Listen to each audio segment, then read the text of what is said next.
Hello and welcome to today's episode of the ADHD Mompreneur. I'm your host, Christy Lingo. I'm a two-time mom and a two-time entrepreneur that helps mom business owners with ADHD with their executive function and accountability so that they can build a successful business while they're juggling their family life. And today I'm super excited to have a guest on that I feel like is really important to talk to, especially this time of year as we head into the holidays or you're starting to think about maybe New Year's resolutions.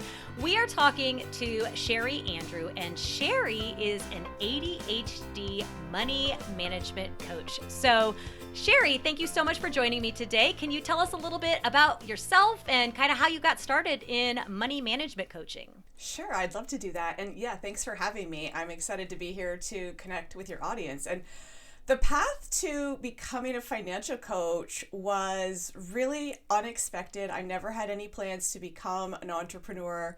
And the tipping point for me was actually getting fired from a job that I thought was safe, where I made good money, where I could control my income by working overtime.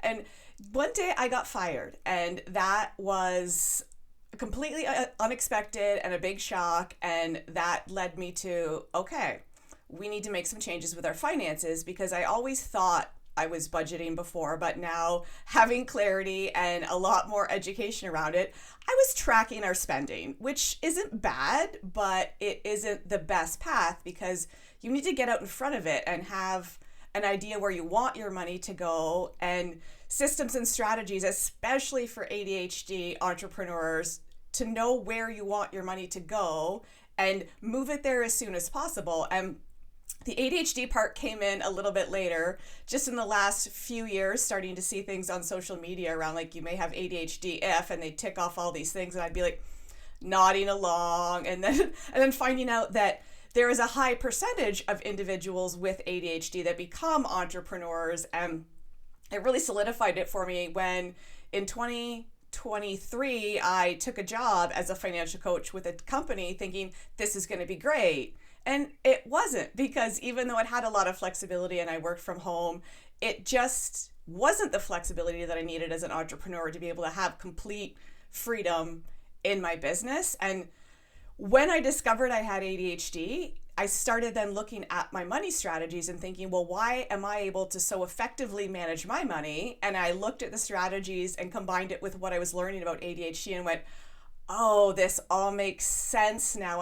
I've done all these things that support an individual with ADHD without that final piece of the puzzle to be like, you have ADHD, and being able to help my clients put together those pieces of the puzzle and figure out what's going to work for their brains to manage their money, because there's so much advice out there, and a lot of it is specifically for neurotypicals. And when we try and do it, it doesn't work effectively because it doesn't align with how our brains work. Oh, you are so speaking my language. I am right there with you. That's literally why I started my coaching business, because I was a mom, business owner, entrepreneur, trying to juggle everything. And I would join these coaching groups, and it was awesome. Like, it's not like anything that they're telling me is wrong. It's just that it doesn't work with my brain. Like, be consistent. Okay, great. Thanks. That's great advice. Yeah. Maybe if you don't get distracted by every shiny object that kind of pops in and out and all around, right? Necessity is the mother of invention, right? Is that what they say? So when you need to come up with a solution, it's kind of like the best time for you to get creative. And honestly, that's kind of where us ADHDers shine, is that kind of creative problem solving thing. So no wonder so many of us end up entrepreneurs, right? Yep. Yeah. So why would somebody seek out a money management coach? So there's a couple of main reasons, and the two biggest ones are something's drastically changed in your life that impacts your finances. So maybe you've got a new job, maybe you started a business and you're worried about how to manage your business finances. And on the flip side too, I guess is also a big transitional part where it's like somebody comes into an inheritance or has changes coming, or they know money's coming and they're just very nervous about how to best manage it. And a lot of the indicators too, especially for individuals with ADHD, are I'm avoiding my money and it's causing stress and anxiety. And it's like a hamster wheel, right? The more you avoid it, the more stress and anxiety it causes, and more avoidance, and you just keep going. And we build it up in our minds to, oh, I've been avoiding my money, so I think I'm in such a horrible position that I can never recover. And then you just keep building. It's like, and then you think, oh, I must be like $100,000 in debt. And you actually look at the numbers. It can be actually something that relieves your stress, because you pull back the Band-Aid, you dive in, and you really see where you are. And when you work with a financial coach, you can figure out, like, what's the best plan for me?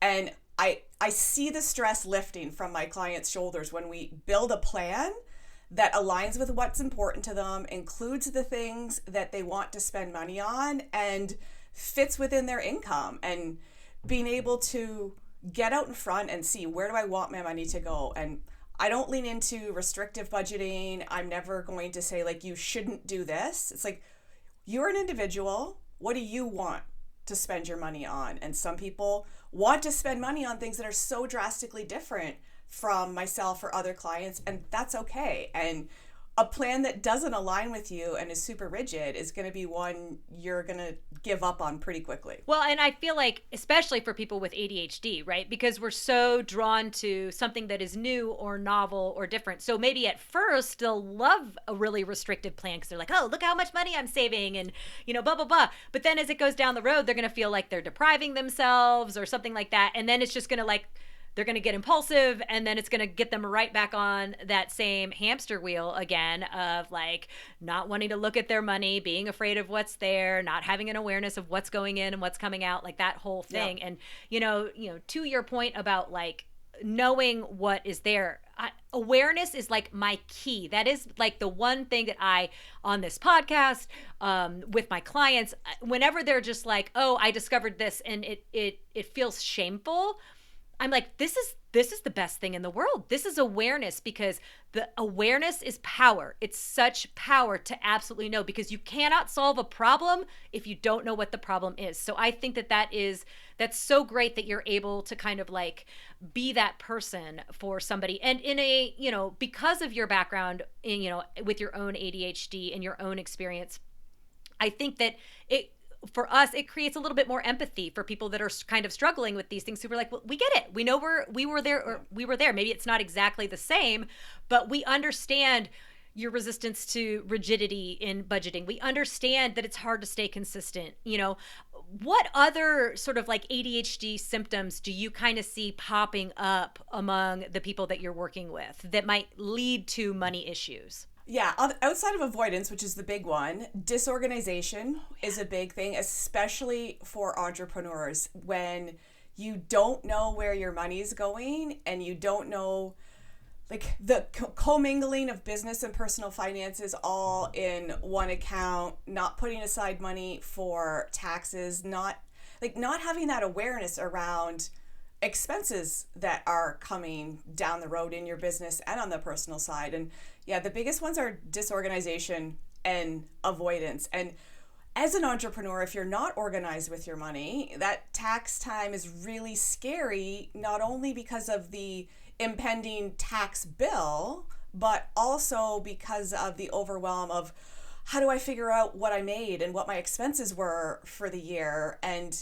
if you miss expenses, you're actually paying more taxes than you should be because of that disorganization. And one of the things that is first for a lot of my clients that are entrepreneurs as an added expense is somebody to help with bookkeeping or a system to help with bookkeeping, because that's a huge source of stress and avoidance. And having somebody help you create that system where like, my expenses, my income, we're good. I might still be a little bit afraid of that tax bill, which is something I help my clients with, but having those systems is so key, and leaning into some of the things that are challenges for us and creating systems for our money that help us. And the big one is out of sight, out of mind. Yeah. And if you don't see something, you don't think of it, how can we use that to our advantage with our money? And stashing money for savings that automatically goes into a different financial institution that we're not regularly looking at is a big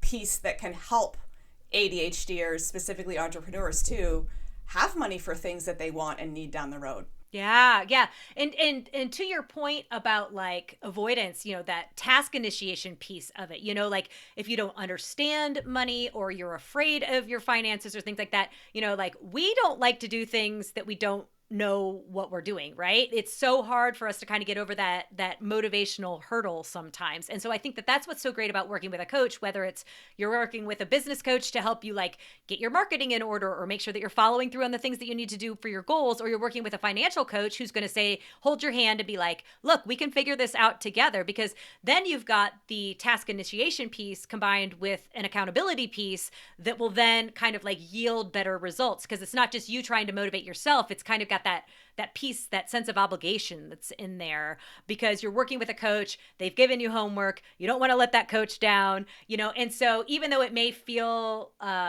more restrictive than what you had previously been doing, which is just throwing caution to the wind and charging it is a little bit easier for you to get over that task initiation hurdle if you're working with somebody else, because of that sense of obligation and that accountability. Yeah, and accountability is a huge piece of the puzzle, not only for the clients as I'm starting with them, but for the clients that I work with on an ongoing basis, and figuring out, where does that homework level lie? I've had clients that say to me, Sherry, I'm not going to do the homework. We need to have these be working sessions, and we're actually like logging into their bank account and we're checking where things have gone and updating things. And then there's other clients that do have that more accountability, like, ooh, I'm going to meet with Sherry tomorrow. I said I was going to do these 3 things and I better start them. So there's very different levels of kind of independent work, and it's okay no matter where you stand. It's just getting out in front of that and learning about it as we work together. I do want to take a little time before we wrap up today to talk about the holidays, because it's fast approaching. And, I think another symptom that maybe lends to our ADHD money woes is impulsivity. And it's so easy during the holiday season, I feel like, to, want to give our kids a good Christmas, or not want to give a great present for our spouse or for our partner. And, it's very easy to kind of like spend all year being really, really good and then like blow it all on credit cards at the end of the year. And, so what are some strategies that you would recommend for those of us with ADHD going into the holidays as it pertains to our finances? Yeah, this is a great topic for this time of the year. And like one tip personally that would help me is, when I look back at my spending for the holidays before, when my kiddo was young, is it was actually a negative thing for me to be spending throughout the year, because I remember distinctively one year where I did that. I'm like, I'm going to shop little bits as I go, and I would just stick it all into a closet. And then I always wrap presents on Christmas Eve. I was pulling things out of the closet on Christmas Eve going like, holy crap, there is so much stuff. And so for me, it actually helps to spend at a more concentrated time period. And then thinking about, I know this sucks, but like having a plan for how much you want to spend. And I love online shopping for this, because if you know you want to spend $1,000 on Christmas and you love to spend on Amazon, like do it all in one go. Add it all to your cart, put it in there, and then you see how much you're spending in one shot. And then also kind of ideally partnering that with, where is the money coming from? How am I going to cover these expenses? And we don't have a lot of time now before the holidays. So things like, can you work a little bit of extra overtime? Can you try to bring in an extra client or two in your business that maybe they're paying ahead for a period of coaching or consulting or whatever you do? Can you cut back on other expenses for a little bit, and kind of partnering those strategies with, okay, here's my budget and here's my plan to accommodate my budget. And then we get through these holidays, and then next year we think about this in January. Okay, last year I spent this much and it felt like I was spending too much, not enough. And you create a budget for the holidays in 2025, which I know is hard to conceptualize because it's the not now part of our ADHD brains. Very not now. Very not now. But if you want to spend a specific amount, divide that by how many times you get paid in a year or once a month, and automatically find some way to automate. Sometimes employers will divide paychecks, or if you're an entrepreneur, setting up an automation for money to go every time you get paid into a holiday account, and then next November, December hits and you have that money there and you don't have to stress and scrimp and save about how you're going to cover that amount, because the credit card bills in January can be really overwhelming without a solid plan. And I know it doesn't sound like fun, but what is fun is not feeling that financial stress and having the financial freedom to spend on gifts for your friends and family, and knowing that January credit card bill, you're either going to have money set aside to pay it off, or you've already paid off your holiday shopping. It's such a win and is so rewarding. It can be a big dopamine hit. And again, finding that shift between getting dopamine from spending to getting dopamine from saving. It's possible. You can get hooked on saving, and it can be really huge for future us. So I love that you said that, because literally I was thinking about, I have like all these little different savings accounts, and they're all on automatic draft every Friday, where it's like, this is our joint savings, this is my personal savings, and then we actually we call it our boys fund, because I have 2 boys. Yep. And we have $25 a week that just automatically every Friday goes in that. So it's essentially $100 a month, maybe a little bit more when but then like when birthdays come along, when Christmas comes along, we've at least got a chunk already saved. And to your point, I know so when we talk about neurotypical advice versus neurodivergent advice, I know that I've been in money management classes where they've been like, don't put anything on automation because you need to know what's coming in and what's going out and stuff like that. And I just like, and so I did that at one point in time, and I stopped saving. I was spending everything in my bank account. My bills were late because I would forget to pay them. And I was just like, oh, this is terrible advice for ADHDers. Like, I completely understand where they're coming from. It's not bad advice. It's bad advice for people who are impulsive, who are forgetful, who, like have trouble being consistent. What automation does for all of those people is to take all those things off the table. You're less likely to forget. You're less likely to be impulsive because it's not sitting in your bank account. You're less likely to, not pay your bills or whatever. So I think that I love that idea. I love the idea of sort of like out of sight, out of mind, right? Hide it someplace until you need it. Well, this has been fantastic. I am so excited to, get to know you a little bit, to share you with my audience.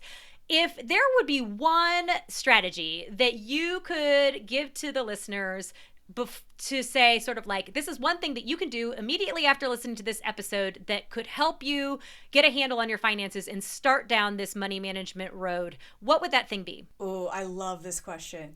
And it starts with a new bank account.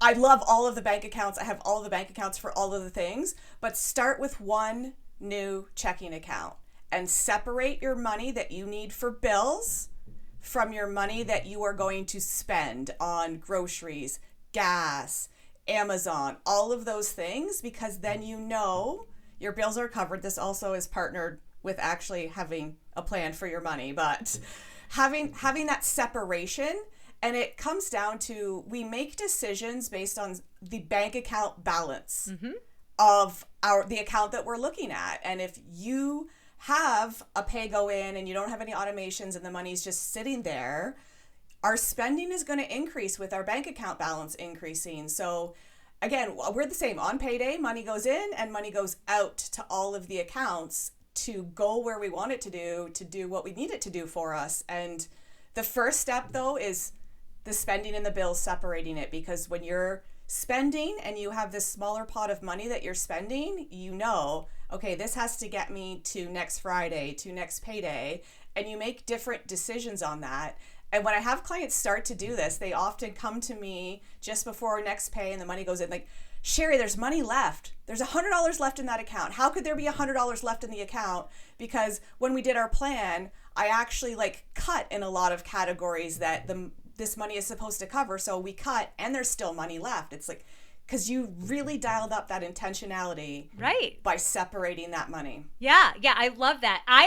We even keep our savings accounts are at like a completely different bank, and it takes like, when you withdraw from our savings account, it takes like 1 to 3 days to get into your account. So it's not like one of those things, because we're kind of similar. We have like a bill fund, and then we each have personal funds, and then our savings is like completely somewhere else. And so like, if we want to take money out of our savings, it has to be super intentional, because we have to wait 1 to 3 days for it. It's not like, oh, we're out and our bill was $300. Now I need to take money out of the savings. Like it's just not even, it's not even available to us. So yep. I really love that. And it's something that's easy to do. You know, it's not something that's got a lot of like friction, right? It's usually something that you might even be able to do with your bank online without having to actually like put a lot of energy and effort into it, which I know can sometimes be a hurdle for those of us with ADHD. So I love that advice. It's so great and so useful. If anybody wants to get in touch with you and kind of learn a little bit more about your services, I know you had mentioned when we were talking that you have a great freebie that you'd like to offer people. Where can people find you on the internet? Where can they pick up your freebie? Are you on social media? Yeah, so I am on social media. The spot I'm probably most active is Instagram with consistency. TikTok's more of like a random inconsistent when I feel inspired. So yeah, on Instagram, I am Money Mindset FC. So come and find me. And I do have a freebie, and we'll share the link in the show notes. I actually have 2.